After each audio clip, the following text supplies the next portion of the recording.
Okay. Show me. Hi there guys, welcome back to the Dutch TC channel. Thank you very much for tuning in for another video on this radio, the FlySky PL18 Paladin. Now I recently did a full review of this radio, which turned out to be a 45-minute video. That's a bit long, isn't it? Yeah, trust me, I could have easily done a 2-hour video on this radio. Let's all be happy I didn't. However, I also think some people might not be interested to see what comes with the radio, so an unboxing. Some people might not be interested to hear whether I want to use this radio as a daily driver.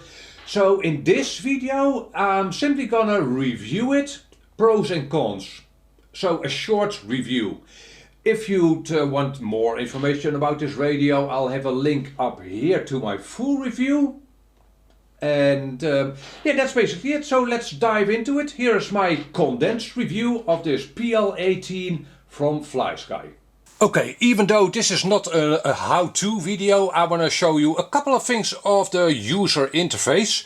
This is, in case you didn't realize that yet, this isn't OpenTX. It is, well, FlySky's self-made operating system for this radio. And that has pros and cons. If you are familiar with OpenTX, this is different. I am very familiar with OpenTX. To me, this user interface, this firmware, this software is easy to understand. I've set up, let's see, a couple of multi-rotors, simple ones and complex ones, and a couple of airplanes, also simple ones, and gliders with landing gears and flaps and such. It so far was all pretty simple, basically. Is there a learning curve to this firmware, this software? Yes, obviously. That goes for any operating system for any radio. And I think that for people that are new to this radio, or even maybe new to the hobby, this software is pretty easy to understand and far more intuitive than OpenTX. Does that mean that it's better than OpenTX? No, it's simply different. OpenTX is more flexible, this is more intuitive and easier to get into. Now you have already seen all these pictograms, right, for features and setups. You can change the order of all these pictograms. So yeah, you can have the most important ones show up first and then, well, the least important ones at the end. You can even, let me actually show you, in models you can say custom main menu. So the main menu, that collection of pictograms, depends on the model you're in. Which makes sense, right? You don't want a flaps function in your multi-rotor setup. Let me see, even exponential, for instance, you wouldn't want in a multi-rotor setup. Or ailerons, what? Flaps, spoilers. You want none of that in, but I am now looking at the setup of a glider.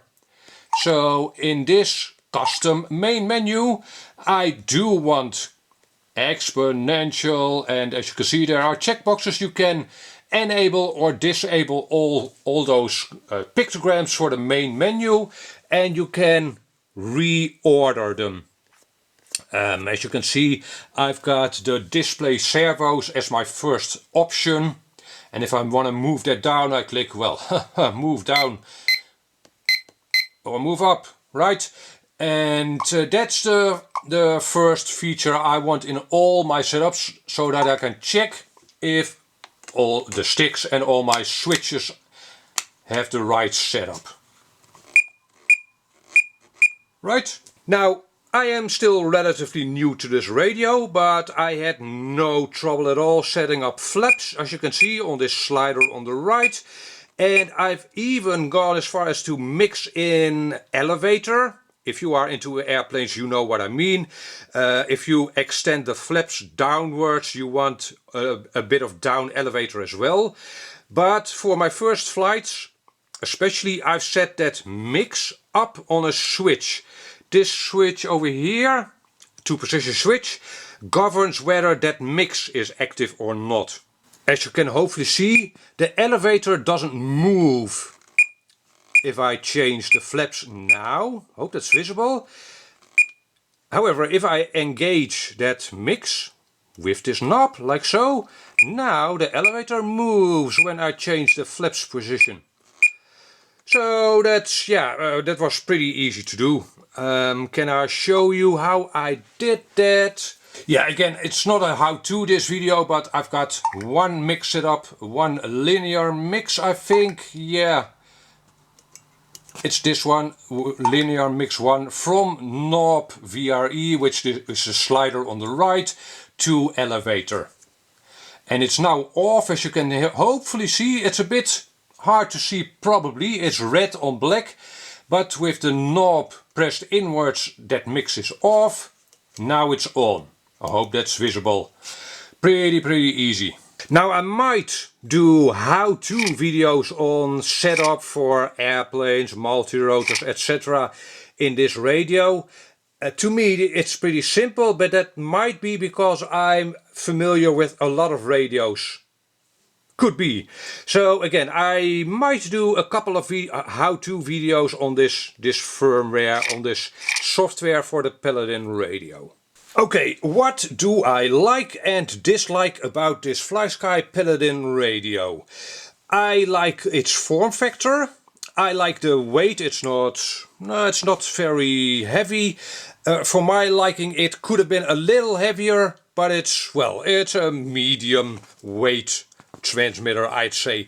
I think nobody will call this a heavy or light radio. So the feel of this radio, I've used the word industrial a couple of times. That's what this radio feels like, and it might even look like it as well, probably. It's a bit minimalistic, and it's not flashy at all. If you like the looks of this radio, it's completely personal, obviously. I like minimalism. So in that case, I guess I do like it. I mostly like it because it feels super duper sturdy. If you take this radio in your hand, you'll feel secure flying your expensive models with it.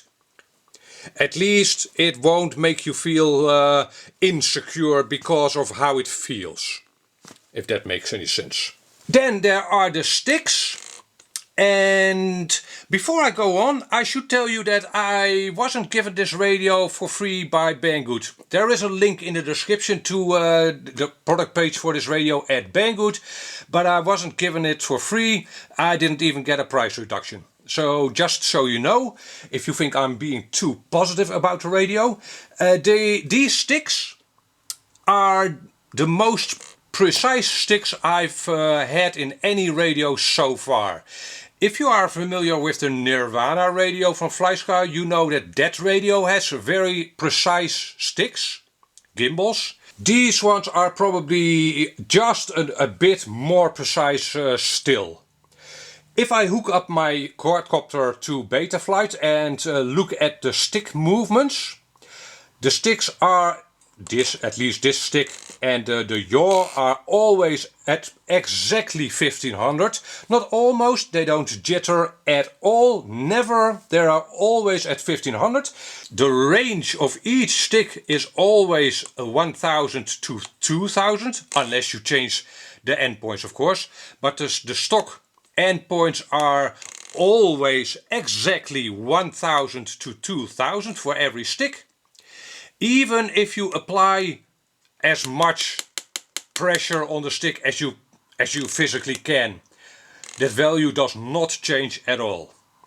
So yeah, I do have other radios with good gimbals, like for instance the FlySky Horus, also aluminum Hall effect gimbals, which are definitely precise, but not as precise as these gimbals. Now, if you follow my channel, then you probably know that I've recently built 3 identical freestyle quadcopters. two of them have the FlySky R900 system in them, receivers in them, R900 MMs. And one of them now has the FTR16S receiver for this radio in it. And the range has been better with this radio, so better than the 900 MHz system. I've even had dropouts.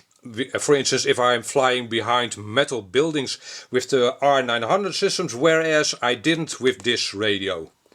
So by now I trust this radio more than that R900 system, for what it's worth. Okay, do I have complaints about this radio? Well, one of the things is there's no rotary dial with a 6-position encoding. Again, for one of my video quadcopters, a self-built video quadcopter, I would very much want a 6-position switch for my flight modes. The second thing is that screen. The touch screen interface works well, but as mentioned before, it's completely unusable outdoors in sunny conditions, and obviously that is a downside. Yeah, I hope they come up with a nicer and more robust sun shield for this radio. And a lot of people will say, why isn't this, for instance, an OLED screen, and why does this has bezels? I'm not sure. Probably an OLED screen is a lot more expensive than this screen. That's probably the reason. Also, this screen doesn't consume a lot of power. I can easily use this radio, even though it doesn't have a replaceable battery, but I can easily use it for an entire flight day. And that's probably partially due to this screen not being too power hungry. Then there's one major downside to this radio at this point in time, and that's the availability of receivers. See, this radio uses a new protocol, which might be a downside for you in and of itself. But yeah, the receivers for this radio are at this point in time hard to find, and I'm sure that'll change in the future. But as this is now a newish radio, yeah, you can find receivers for it. But at this point in time only at AliExpress, I think. FlySky does tell me that they'll be available at Banggood at least. And I've told them they should make them available from Hobby King, which has regional warehouses. Hopefully that'll change in the near future. Also, there's only the two receivers I've shown you in the start of this video. The FTR10 and the FTR16. I would very much like, for instance, small little 4-channel receivers for gliders, which have limited space for your receiver, or park flyers, self-built, stretch-built park flyers. At this point in time you don't have a really small airplane receiver. Lastly, the radio didn't come with a lanyard, a neck strap. That's not a huge thing, of course. I have neck straps, but well, at this price it should have come with a neck strap, I think. It also didn't come with a protective pouch or a suitcase. I don't mean to say that the radio should have come with a suitcase, aluminum suitcase, or a pouch of any kind, but it should at least be available. People are generally proud of the radio they use. That's why we have fanboyism. So yeah, I definitely want a semi-hardcase pouch for my FlySky Paladin radio. Now, I already alluded to that a minute ago. This radio is not backwards compatible at all, and the receivers for this radio aren't backwards compatible either. So this radio uses its new AFHCS3 protocol, which has significant benefits. So I definitely don't suspect FlySky from trying to lock out compatible receivers or modules and such with going to this new protocol. Again, that protocol has significant benefits over their old AFHCS2 protocol. But yeah, it's if you have a lot of receivers for your old FlySky radio, that's definitely a downside. I personally don't. I do have a couple of HCS2 receivers, but not a whole lot. So for me, it's not really a problem. At this point in time, the biggest problem is the availability of the receivers for this radio in itself. And the last thing I'd like to mention in the pros and cons segment is the positioning of this screen. As you know, most radios have a screen over here below the gimbals. And yeah, there are a couple of other radios with the screen above the gimbals. And is this beneficial, good, or is it a downside? To me, this works out well. Especially if you use this radio for airplanes, in which you sometimes glare down at the screen for instance, the timers. You strain your neck less with the screen above the gimbals, especially if you use a lanyard, a neck strap. That neck strap would be in the way of you looking at the screen, you seeing the screen. So yeah, for me this works out well. I was actually quite interested in the original Horus from FlySky a couple of years ago. At that point in time I only flew Futaba radios. So yeah, I didn't want to make the switch. But now that I have a radio with the screen above the gimbals, I know what I've missed, so to speak. Also in some older prototype radios, not from FlySky, but from, I'm not sure from which brand to be honest, but the screen actually ended up blocking your radio signal. With the antenna being somewhere over here and the screen over here. It's, well, there's obviously metal in the screen, I guess, and that ended up blocking the RF signal. And I really don't know how they solved that, probably by raising the antenna higher up.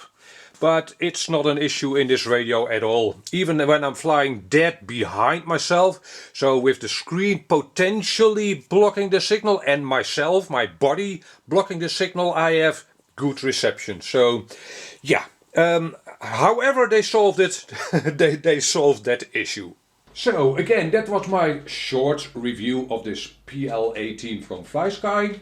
This is also my last review, is it? Maybe I'll do a long-term review in half a year or so. Who knows? We'll see. I will be using this radio as at least one of my primary radios. And at least for airplanes. Probably also multi-rotors, I'm not completely sure. Who really cares?